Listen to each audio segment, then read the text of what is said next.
Welcome to the event, and we're using this platform today called Venue, which might be new to some people. So if you have any questions, feel free to leave them in the chat, but feel free to upload a photo if you want, leave any of the information that it'll prompt you to put up on the side with your profile, and of course, leave any comments, questions in the chat.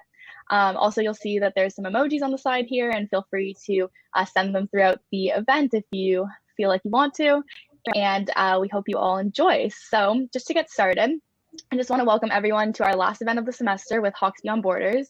My name is Jill Manette, and I'm one of the co-presidents of Hawks Beyond Borders this year.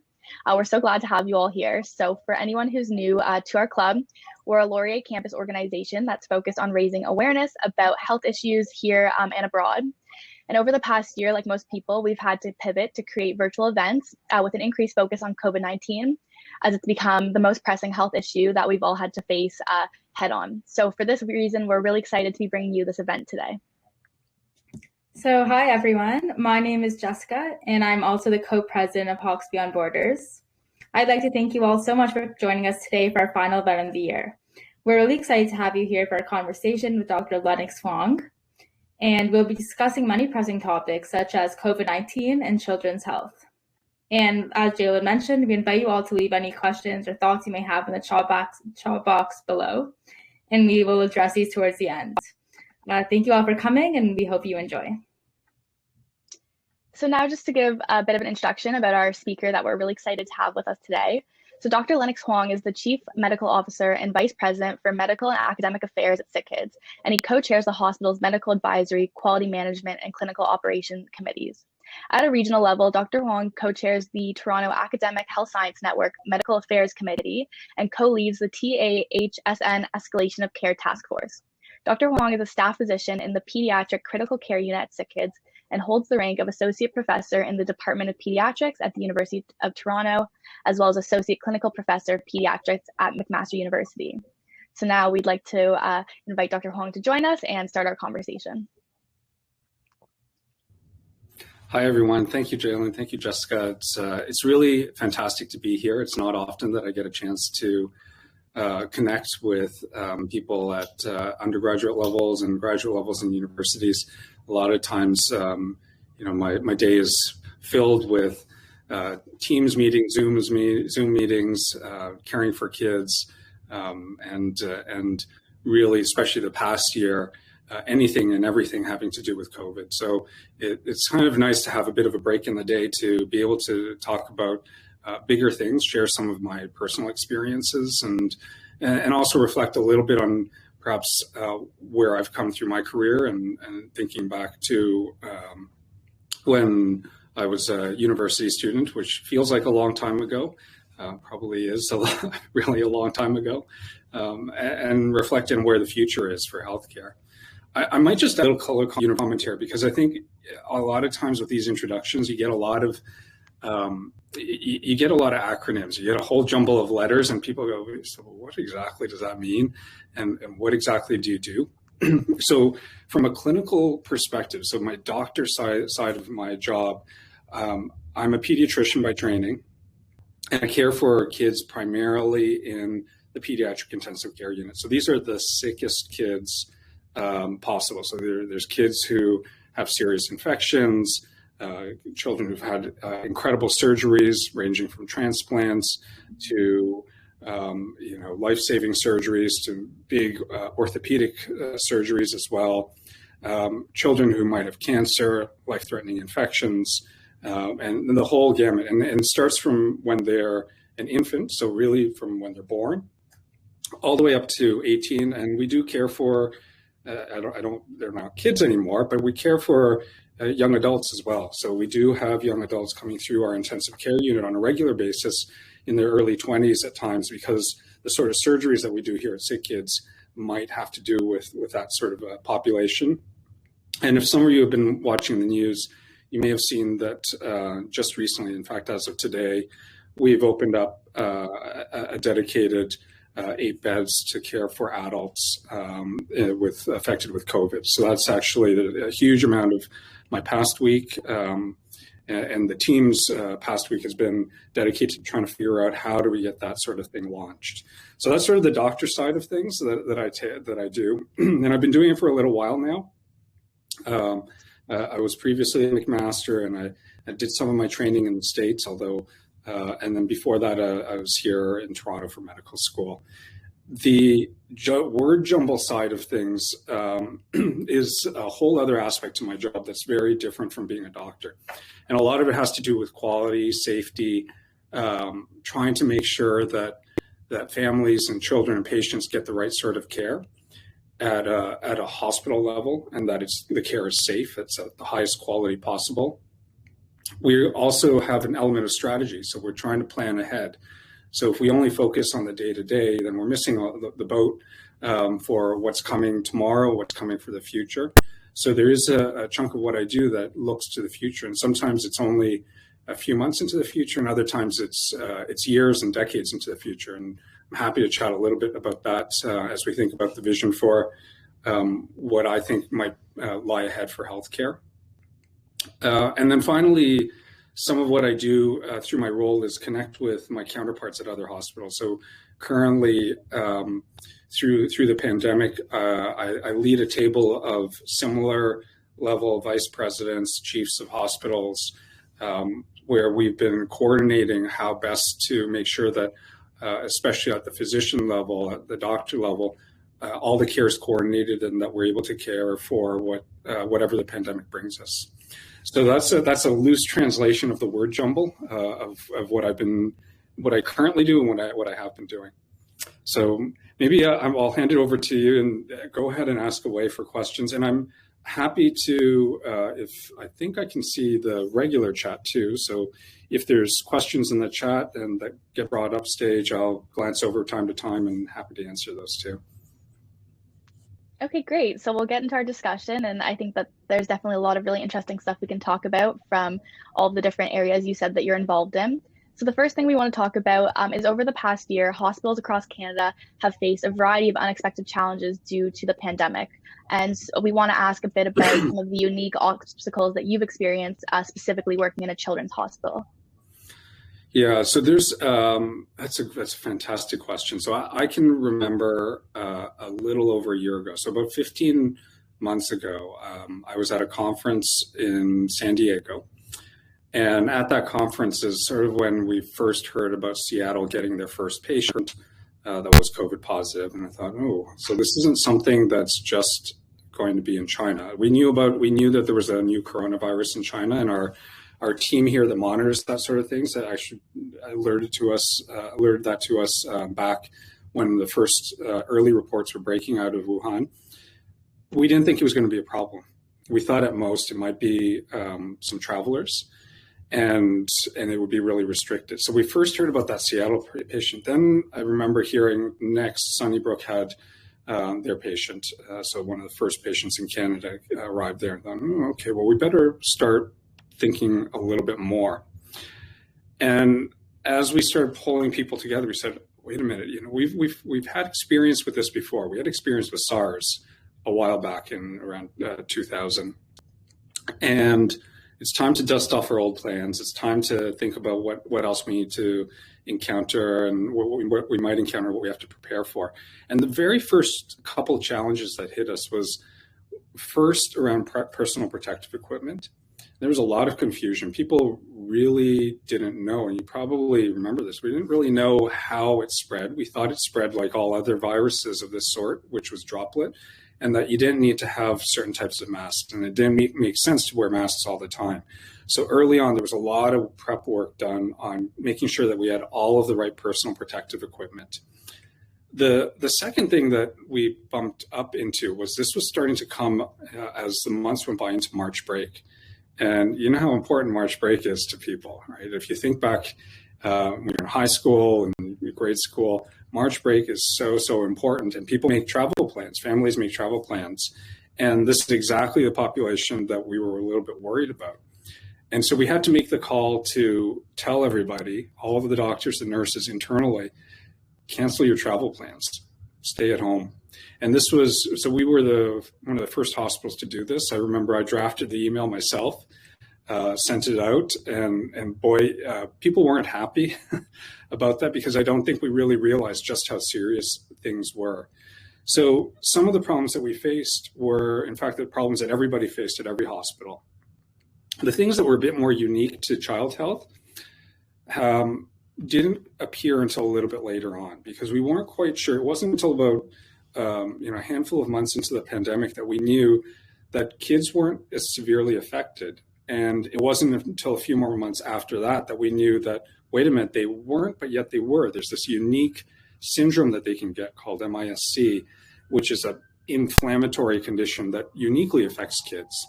And it wasn't until we had words from our friends and colleagues across in Europe and in the UK and in the US that we knew that this would be a whole other set of problems that we'd have to deal with. So that was one part of it. And as the pandemic evolved, and as our understanding for things like PPE and restricting visitors in hospitals evolved, that's when the pediatric and the child health things really, really popped up. We had to wrestle with, how do you keep a mask on a 4-year-old?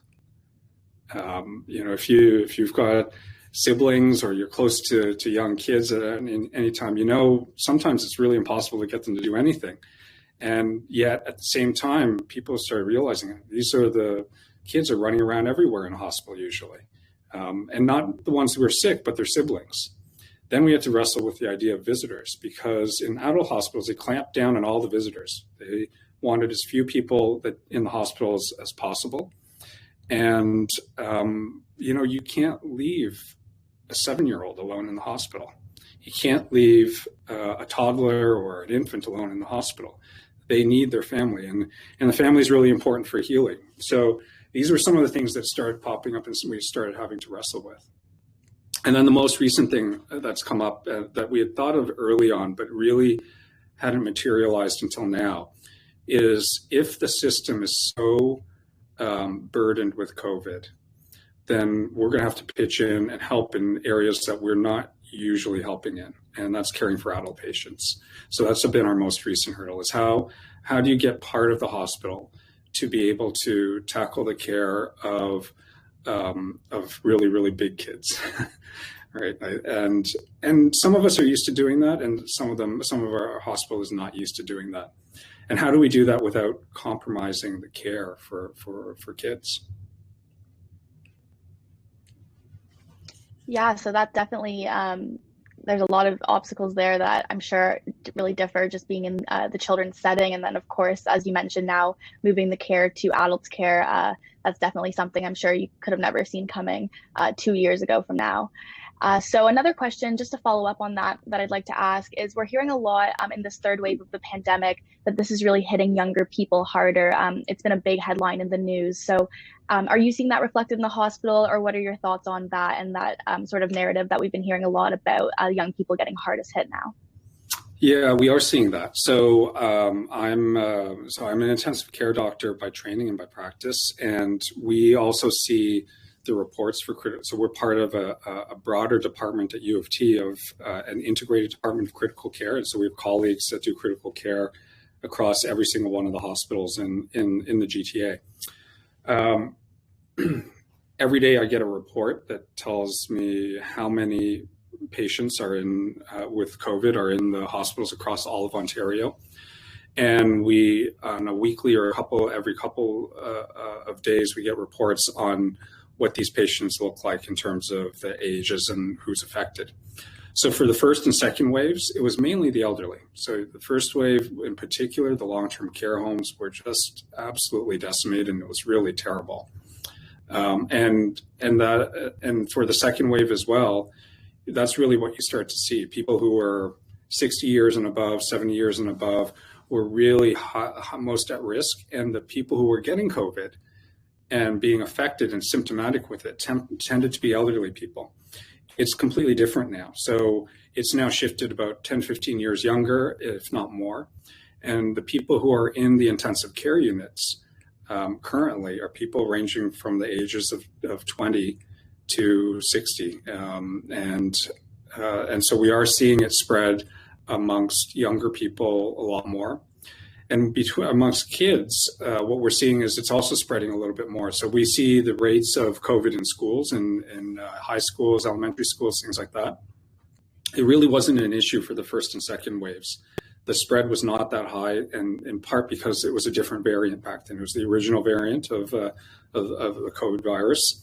Now that we're seeing the variants of concern, they spread much more easily, and we see that reflected in schools. So there are more kids who are coming down with it.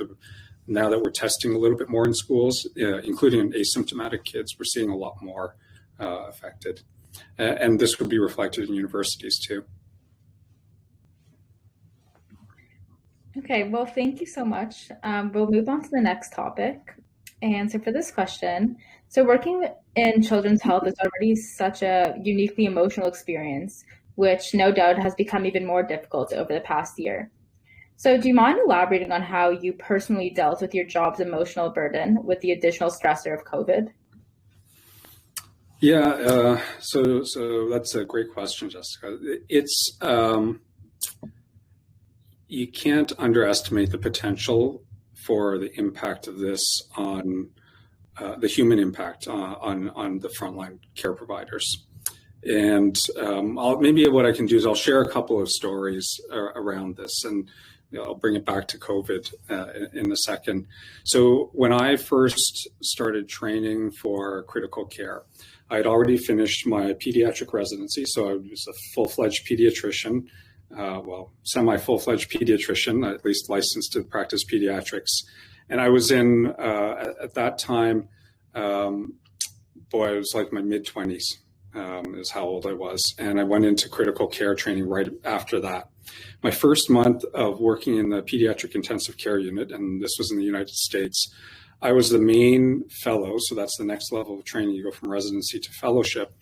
I was the main fellow on for that first month, and which meant that I was the one in charge of the unit. I was one, and I had a set of supervising doctors, but it really all came to me.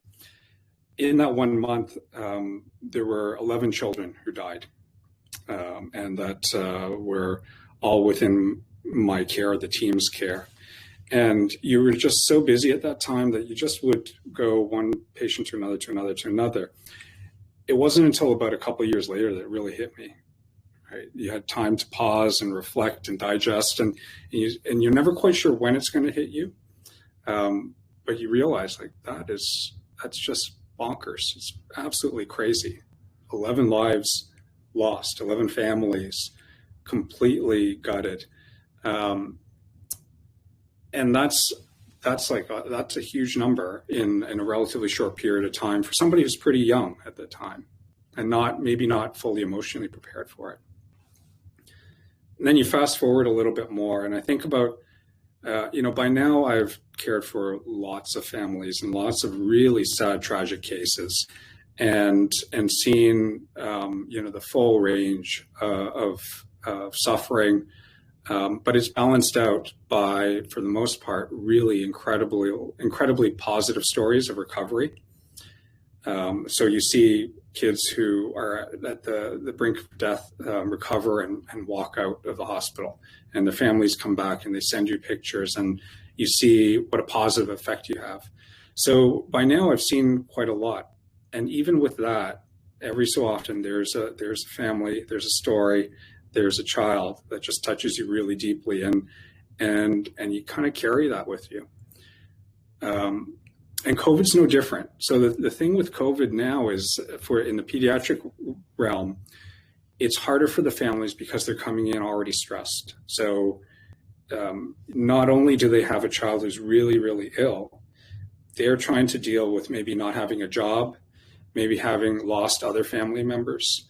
We've had cases where children are here and they may have COVID, but they're not that sick with COVID, but then their father or grandfather have just died with it.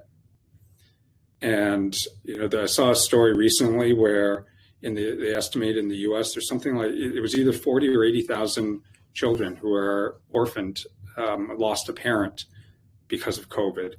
And that's huge impact. So you're seeing families come in who are even more stressed. And then personally, you're dealing with your own stresses because COVID's touched everybody. So how do you deal with that? I mean, I think it's even tougher now because you can't get together in person as much. And so we try and figure out ways of connecting, getting breaks, focusing on ways that you can take a break from what you're doing day to day.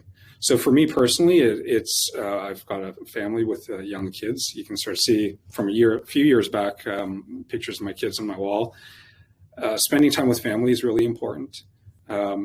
Sometimes it's really, day-to-day things like going for walks. And so we go on long hikes. We've seen probably every single conservation area in Ontario at this point, and learning to disconnect a little bit more. At the same time, trying to connect with the people that matter to you. So, our family members who we might not be able to see in person. I've got nieces and nephews, my two brothers, my wife has a brother and sister. So you have to find the time to connect, even for short periods of time. And it's at this point, it's digitally, right? It's through Zoom. Maybe I'll say one other thing is within the hospital, we know that you've probably, and we know that healthcare workers are burning out left and right. And so we don't have this full solution, but we do know that having peer support is one thing that helps. So one of the things that we do here at Sick Kids is we've got a peer support program. So anytime there's been a terrible clinical outcome, anytime there's been something that's really particularly rough, a group of peers is deployed out just proactively to connect with people and say, hey, are you okay? Is there something that we can do to help? And there's other things around burnout as well. It's a lot of self-management, because sometimes as humans, our coping strategies for stress aren't always productive, right? Like if you happen to drink, drinking a little might be nice to take the edge off. Drinking a lot over long periods of time, and we see this because people are human, can be really tough and can have a really negative effect. So thank you for sharing. As a healthcare practitioner, I can definitely see how you would need to engage in those strategies just to cope with the burden that you face every day. But looking at a different perspective, do you have any advice that you would apply, and maybe it's similar to everyday individuals and to different young people that are struggling right now with everything going on and the uncertainty with the pandemic and everything?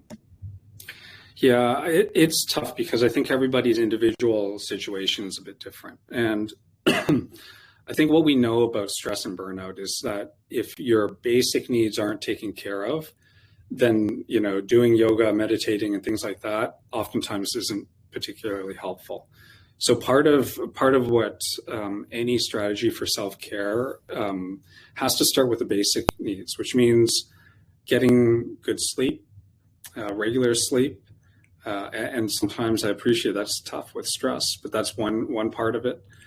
Physical activity, and it doesn't mean that you have to be a marathon runner or, doing CrossFit and stuff all the time, but it does mean some sort of regular physical activity, and making sure you've got good eating habits at a very, very basic level. If you don't take care of some of the basic things, it's hard to go on to the next one. And then I think the next step really has a lot to do with human connection. So there's a huge amount of making sure that we know that people who don't have those connections, don't have friends or family that they can readily reach out and connect to, have a much tougher time. And so if you don't have if you've got people that you're realizing, boy, I haven't really talked to anybody for a few weeks. I haven't really connected to people in a meaningful way.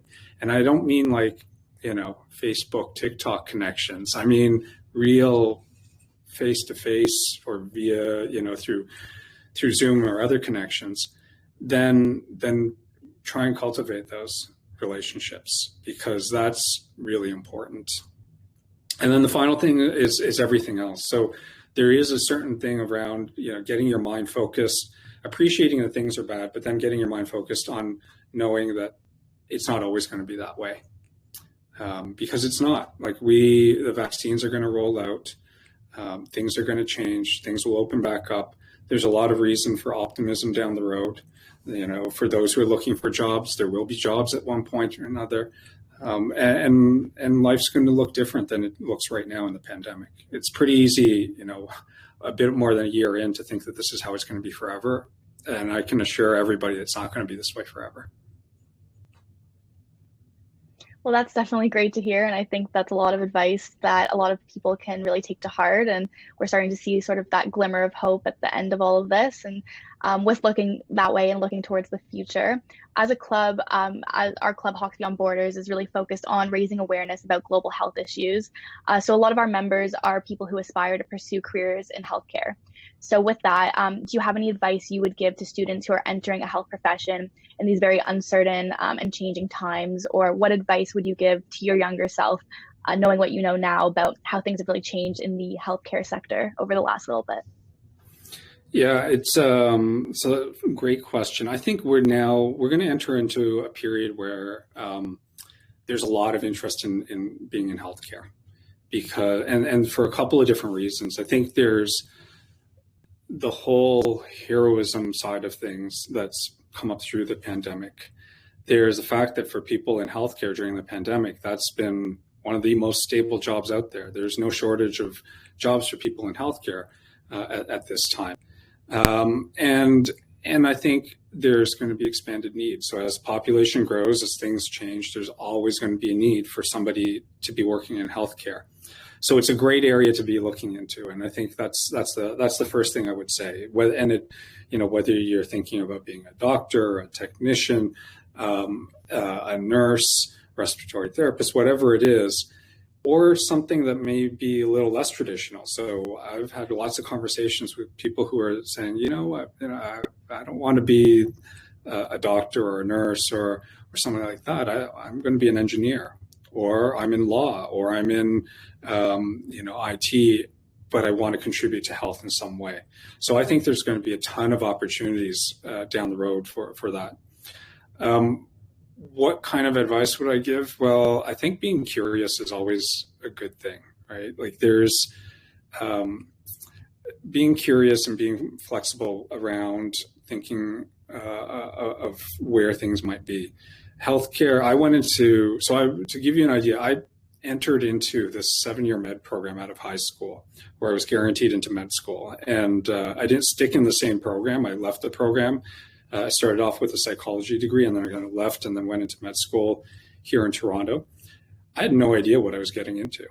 And when in my medical school years, my exposure to healthcare was a really kind of narrow University of Toronto downtown hospital exposure. And it wasn't until later that I realized, wow, there's so much more to healthcare. And what's more is that healthcare is never static. So the things I learned in medical school, I'd say like 75% of that stuff you throw out the window now. And it's because it's no longer true. It's very different. And with the way technology is evolving, and you can see this right now with the pandemic, things move so quickly that you have to be very flexible in the way you approach things, and you have to be very open-minded, and you have to be really curious. The sort of skills I think that'll always be helpful in healthcare have to do with that curiosity. And so whether you're entering it as a scientist or as an educator or as a practitioner or a combination of all three, being really curious, thinking about what's coming up next and always being open to new ideas is something that's really, really important. And, it may be, I think there's going to be exciting developments that have to do with artificial intelligence, for instance, with IT, the whole fields of genetics. Medicine's going to be a lot more personalized and precise than compared to what we do now. And if you're not into that particular realm, then some people like to pass on knowledge. And so being an educator is also a very, very useful skill. So thank you for sharing that. And you mentioned something interesting about how it's medicine is constantly changing, and how with the pandemic, we've noticed a lot of new advancements that had to be applied. So I guess that leads to my next question, which is, when looking to the future, what changes would you like to see made within hospitals or the healthcare system as a whole that the pandemic has brought to light? Yeah, so I think in the Ontario context, one of the things that became clear is that prior to COVID, we really weren't operating as a system at all. And it's hard for me, maybe I'll kind of give you a sense of what that really means. So the hospitals are all of healthcare in Ontario is government funded to some degree or another. And there's private funds through donations and philanthropy and things like that that come in that also help healthcare. But for the most part, healthcare is funded through taxpayer dollars. And you would think that it's all centrally controlled by the government, the Ministry of Health, and they're the ones who kind of direct how everything all coordinates and it all comes together. It's pretty far from the truth when it comes to that. So what actually happens is the government holds a bunch of money and they dole it out, but they don't do a whole lot of coordination. And instead, what you've got is a whole bunch of different units that align side by side by side, and they're all doing their own thing. And a perfect example of that is with the vaccines. So if you see the news stories and you look and you say, this is really confusing, right? Like, what vaccine's coming when? Should I get that vaccine? Where do I get it? Which ages are open to getting the vaccine? How come if I'm in Waterloo, it's different than if I'm in downtown Toronto, and it's different than if I'm in Hamilton? Well, it's because at a certain level, so the federal government arranges some procurement, they put out some guidelines, and they dole it out to the provinces. And the provinces have their own free will to do what they want to do. The provinces then say, hey, we're going to do what makes sense for Ontario. And then they send it out to the public health units. But the public health units there's a ton of them, and they're all somewhat independent. And so they try and make their own decisions. And then from the public health units, on top of that, you've got hospitals. And the hospitals are like little individual corporations with their own CEOs, their own executives, their own board of directors, and they do what they want to do.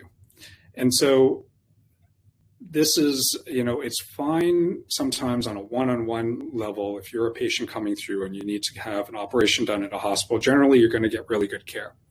When you're dealing with limited resources or restricted resources in the setting of a pandemic, then having a lot more control and coordination would be a much better thing. And we don't have that. It's kind of bubbled up organically during the pandemic, and we've got groups that have come together. So I'd love to see that come together in a better fashion for the future. And there's a lot of inequity too. So that's the other part that I see is there's parts of the province, and we're guilty of that right here in downtown Toronto. There's parts of the province that have a ton more resource than other parts of the province. And so the areas, even within Toronto, the areas that have the most need for healthcare are not always the areas that get the best healthcare.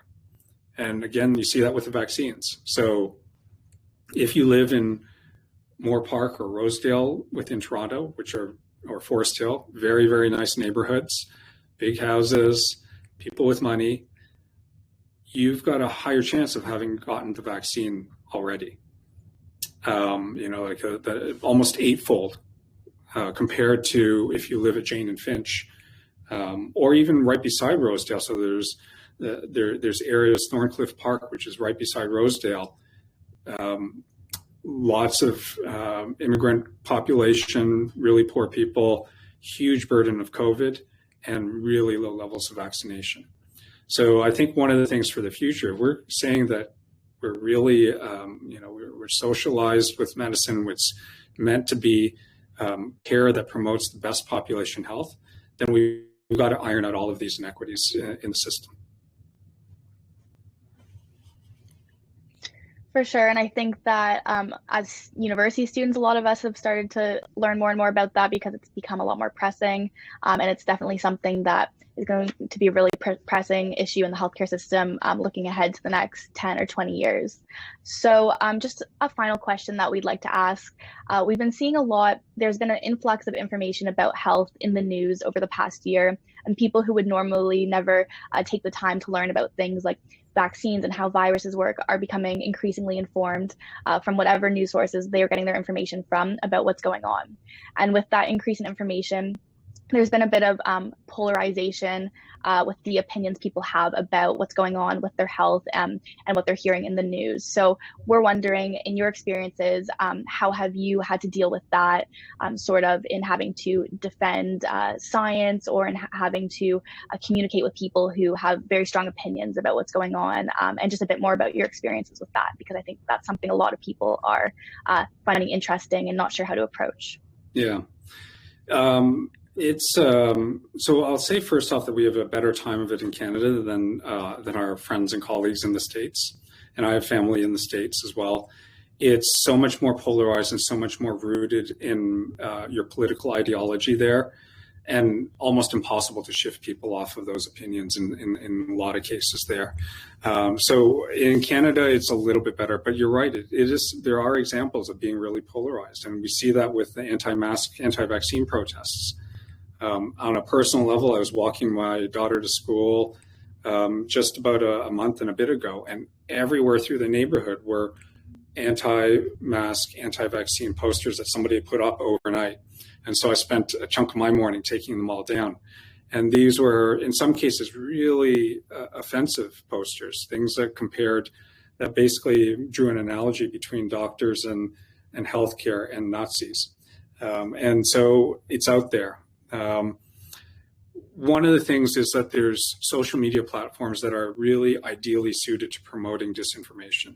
And I think that, there's been a little bit of shift, especially since with Trump leaving, there's been a little bit of shift to tilt that balance the other way, but it's still out there. And the people who are at risk are the people who get their information through non-traditional sources.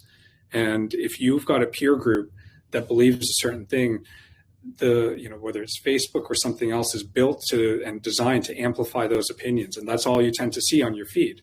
So you'll see over and over again that vaccines are dangerous, that, if you get the shot, then, you're going to turn into a 5G antenna.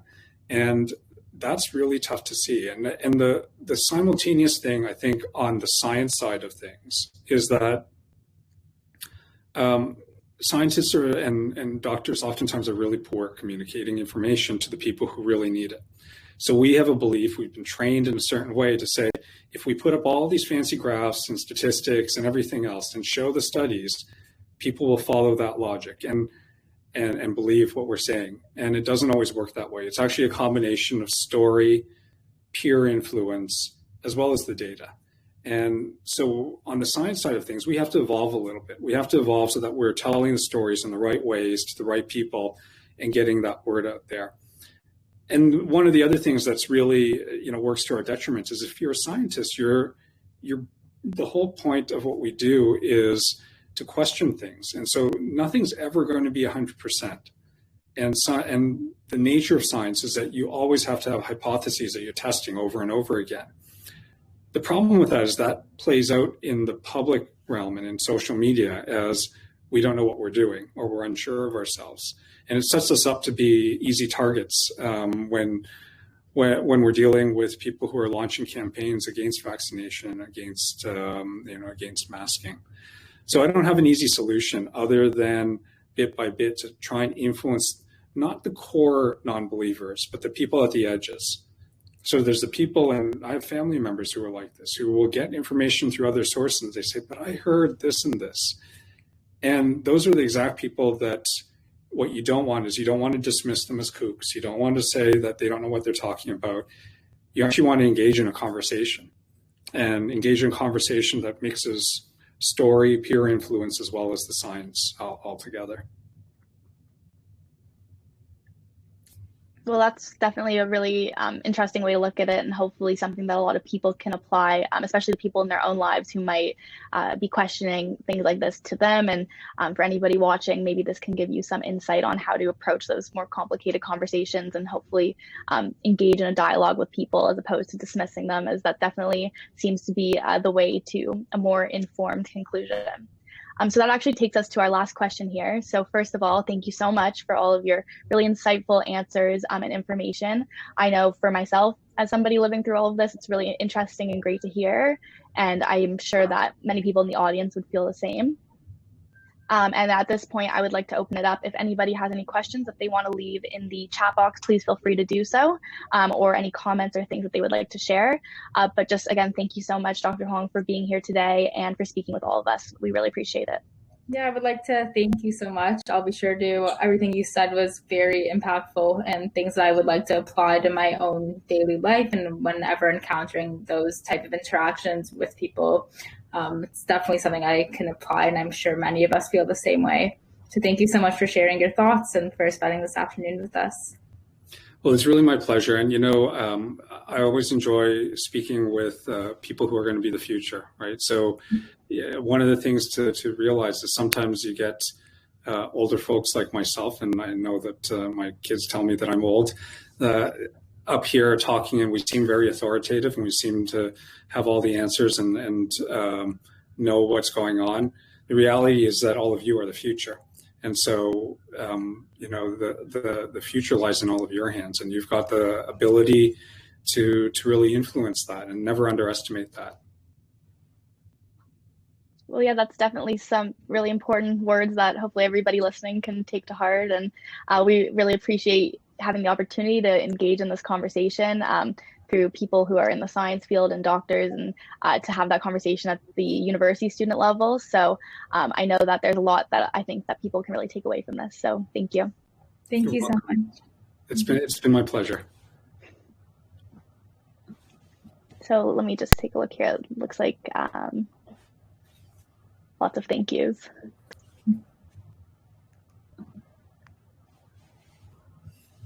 Okay, well, yeah, if nobody has any other questions that they would like to add, we can just wrap this up and just, again, say thank you so much for being here with us today. And we really hope that everyone who came and joined us, thank you so much for taking the time out of your day. And we really hope that you enjoyed this and took away some really great information as well. Yeah, I think this was Take care and stay safe.